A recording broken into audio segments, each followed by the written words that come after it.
Hello friends, welcome to Magadh study centre. Magadh study centre में आप सभी का बहुत बहुत स्वागत है।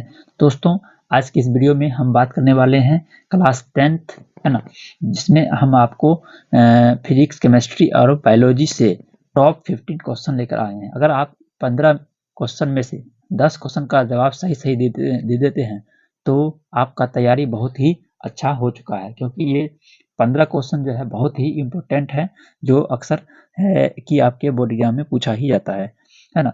तो वीवीआई ऑब्जेक्टिव क्वेश्चन बहुत की क्लास 10th के फर्स्ट नंबर क्वेश्चन है, प्रकाश की किरणें गमन करती हैं। पहला क्वेश्चन है आपके सामने, प्रकाश, है ना, प्रकाश की किरणें गमन करती है। तो आपके सामने 4 ऑप्शन दिए गए हैं, है ना। ये 4 ऑप्शन आपके नीचे हैं। इसमें है, फर्स्ट में ए है सीधी रेखा, बी है टेढ़ी रेखा, और सी है किसी भी दिशा में, और डी है उपयुक्त सभी। तो इसका सही उत्तर क्या होगा? अगर आपको पहले से पता है तो कमेंट करके बताइए, ठीक है। इसका सही उत्तर होगा आपके ऑप्शन नंबर ए, ठीक है। आपका ऑप्शन नंबर ए हो जाएंगे, जो कि क्या है, सीधी रेखा में, ठीक है। चलिए अगला क्वेश्चन की ओर बढ़ते हैं। अगला क्वेश्चन जल्दी से, चलिए अगला क्वेश्चन आ गया आपके सामने। तो क्वेश्चन है, क्वेश्चन नंबर 2 है, ठीक ना। प्रकाश का वेग न्यूनतम होता है, यानी कि सबसे कम किसमें होता है? तो आपके सामने 4 ऑप्शन दिए गए हैं। ए है निर्वात में, बी है जल में, और सी है वायु में, और डी है कांच में, है ना। तो इसका सही उत्तर होगा आपके ऑप्शन नंबर डी हो जाएंगे, ठीक है ना। आपके सही उत्तर हो जाएगा डी, कांच में जो है सो प्रकाश का, है ना, वेग सबसे अधिक होता है। चलिए आगे बढ़ते हैं। आगे है आपके सामने क्वेश्चन नंबर 3, है ना। क्वेश्चन नंबर 3 है, मोटर गाड़ी के चालक के सामने लगा रहता है, क्या लगा रहता है? आपके ऑप्शन ए है समतल दर्पण, बी है उत्तल दर्पण, सी है अवतल दर्पण, और डी है उत्तल लेंस। तो तीसरा का सही जवाब होगा आपके ऑप्शन नंबर बी, उत्तल दर्पण। क्या लगा रहता है? उत्तल दर्पण लगा रहता है, ठीक है। चलिए आगे देखते हैं। अगला क्वेश्चन है, अगला क्वेश्चन 4 नंबर है। क्वेश्चन नंबर 4 है, मोटर कार के हेडलाइट में किसका प्रयोग होता है? तो आपके सामने 4 ऑप्शन दिए गए हैं। फर्स्ट है ए समतल दर्पण, बी है उत्तल दर्पण, सी है अवतल दर्पण, और डी है उत्तल लेंस, ठीक ना। तो इसका सही उत्तर होगा आपके ऑप्शन नंबर सी, ठीक ना। अवतल दर्पण क्या लगा रहता है? अवतल दर्पण लगा रहता है, ठीक है ना। चलिए आगे बढ़ते हैं। अगला क्वेश्चन है आपके क्वेश्चन नंबर 5 है, लेंस की क्षमता का एसआई मात्रक क्या है? क्या होता है? ए है डायोप्टर, बी है ल्यूमेन, और सी है लक्स, और डी है एंगस्ट्रम्स, ठीक है। तो इसका सही उत्तर होगा आपके ऑप्शन नंबर ए, डायोप्टर। क्या होता है? डायोप्टर होता है लेंस की क्षमता का एसआई मात्रक, ठीक है। चलिए आगे बढ़ते हैं। अब है आपके सामने मोस्ट वीवीआई, ठीक ना, वीवीआई ऑब्जेक्टिव क्वेश्चन, रसायन शास्त्र के, है ना, क्लास 10th दिखा है। तो रसायन शास्त्र से संबंधित देखिए क्वेश्चन है, क्वेश्चन नंबर 6 है ना। लोहा को जंग से लेपित करने की क्रिया को कहते हैं, क्या कहते हैं? आपके सामने 4 ऑप्शन दिए गए हैं आपके, इनमें से एक उत्तर आपका सही है।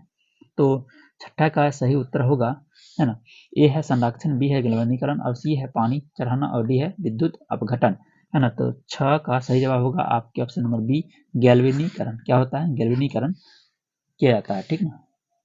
इस क्रिया क्या कहते हैं? गैल्वेनीकरण कहते हैं।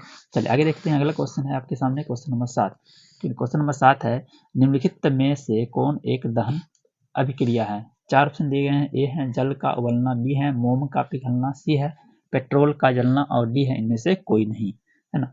तो 7वां का सही जवाब होगा आपके ऑप्शन नंबर सी, ठीक ना, पेट्रोल का जलना। क्या हो जाता है? पेट्रोल का जलना अब जो है ये दहन अभिक्रिया है, ठीक है ना। चलिए आगे देखते हैं। पहला क्वेश्चन है 8 नंबर। क्वेश्चन नंबर 8 है, एसिटिक अम्ल का IUPAC नाम क्या है? ठीक ना। तो आपके ऑप्शन 4 है, ए है एथेनोइक अम्ल, बी है मेथनोइक अम्ल, सी है प्रोपेजोन, और डी इनमें से कोई नहीं। अगर आपको किसी भी प्रश्न का उत्तर पहले से पता रहता है तो आप जल्दी से मुझे क्वेश्चन पढ़ने से पहले, क्वेश्चन आते ही आपको क्या करना है, उत्तर उसका दे देना है, ठीक है ना। चलिए 8वां का सही जवाब होगा आपके ऑप्शन नंबर ए, एथेनोइक अम्ल। क्या हो जाएंगे? एथेनोइक अम्ल हो जाएंगे, ठीक है। चलिए आगे देखते हैं। अगला क्वेश्चन है आपके सामने क्वेश्चन नंबर 9, ठीक है। क्वेश्चन नंबर 9 है, प्लास्टर ऑफ पेरिस का रासायनिक सूत्र है ना। प्लास्टर ऑफ पेरिस का रासायनिक सूत्र क्या है ना। तो 9वां का सही जवाब होगा आपके option number B, CaSO4 into half H2। क्या है?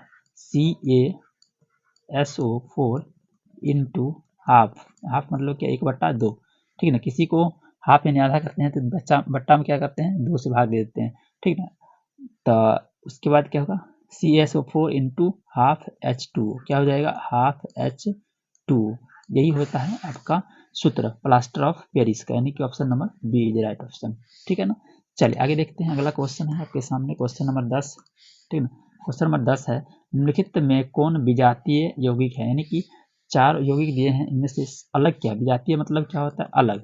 ठीक है ना। अलग कौन है, इनमें से अलग कौन है, तो अलग देखिए, ए देखिए चूना, बी खरिया और सी संगमरमर और डी प्लास्टर ऑफ पेरिस। देखिए चूना, खरिया और संगमरमर ये तीनों एक ही है। ठीक है ना। ये प्लास्टर ऑफ पेरिस है ये अलग है। ठीक है ना, मतलब विजातीय है। तो इस तीनों का मतलब एक ही होता है, तो इसका मतलब ये नहीं होगा कि ये विजातीय पूछ रहा है यानी अलग, तो आपका option number D is right option. ठीक है ना। 10वां का सही जवाब होगा आपका option number D plaster of Paris. ठीक है, चलिए आगे बढ़ते हैं। अब है आपके सामने VPI ऑब्जेक्टिव क्वेश्चन जीव विज्ञान यानी बायोलॉजी का क्लास 10। ठीक ना। तो बताइए क्वेश्चन नंबर 11 है, एक वयस्क है ना, वयस्क मनुष्य के कितने दांत होते हैं, है ना, बताना है आपको। ए है 28, बी है 30 और सी है 32 और डी है 34। ठीक ना। तो 11 का सही जवाब क्या होगा, ये तो सबको पता ही रहता है, कितना रहता है 32। ठीक ना। एक वयस्क मनुष्य के मुंह में कितने दांत होते हैं, तो 32 दांत होते हैं। चलिए ये आपका सही जवाब हो गया 32। चलिए आगे देखते हैं, अगला क्वेश्चन है इसी में क्वेश्चन नंबर 12 है, सुपोषी पोषण के लिए आवश्यक है, यानी सुपोषी पोषण जो अपना भोजन स्वयं तैयार करता हो उसके लिए, है ना, क्या आवश्यक है। तो आपके ऑप्शन ए है क्लोरोफिल, बी है सूर्य का प्रकाश, सी है जल एवं कार्बन डाइऑक्साइड और डी है इनमें से सभी। तो 12 का सही जवाब होगा आपके ऑप्शन नंबर डी इनमें से सभी। क्या हो जाएंगे, इनमें से सभी। जैसे कि हरा पेड़ पौधा जो अपना भोजन स्वयं तैयार करता है उसको क्या क्या लगता है, क्लोरोफिल लगता है, सूर्य का प्रकाश लगता है, जल एवं कार्बन डाइऑक्साइड ये सभी लगते हैं, यानी कि इसका मतलब सही जवाब क्या होगा आपका ऑप्शन नंबर डी इनमें से सभी। ठीक है ना। चलिए आगे देखते हैं, अगला क्वेश्चन है आपके सामने क्वेश्चन नंबर 13। तो क्वेश्चन नंबर 13 है, देखिए जरा ध्यान से, अमीबा का मुख्य भोजन क्या है ना। तो आपके 4 ऑप्शन दिए गए हैं, तो ए है शैवाल के टुकड़े, बी है डाइटम एवं एक कोशिकीय जीव और सी है बैक्टीरिया और डी है इनमें से सभी।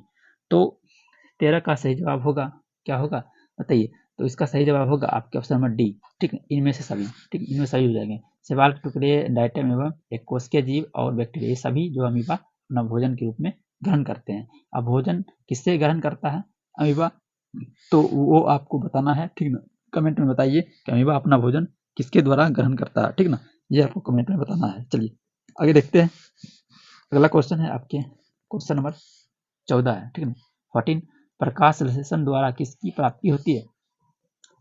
जब प्रकाश संश्लेषण क्रिया खत्म हो जाती है तो क्या प्राप्त होती है, तो आपके ऑप्शन ए है वसा, बी है प्रोटीन, सी है ग्लूकोज और डी है प्रकाश।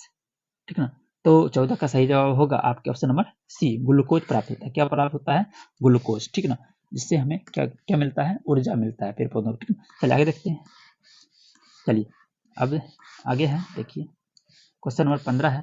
ठीक है, क्वेश्चन नंबर 15 है, कोशिका झिल्ली किस प्रकार की झिल्ली है। आपके 4 ऑप्शन दिए गए हैं, ए है पारगम्य, बी है अपारगम्य और सी है अर्धपारगम्य और डी है इनमें से कोई नहीं। ठीक है, कोशिका झिल्ली जो है अर्धपारगम्य होते हैं। ठीक ना, आपके ऑप्शन नंबर क्या हो जाएंगे, सी हो जाएंगे। 15 का सही जवाब क्या हो जाएंगे, सी हो जाएंगे, सी इज राइट ऑप्शन।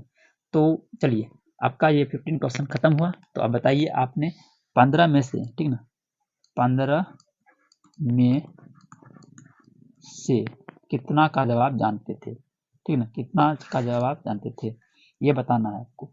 ठीक ना, कमेंट में कितना बाय कितना आपका सही जवाब हुआ। ठीक ना, ये आपको बताना है 15 बाय कितना आया है। ठीक ना।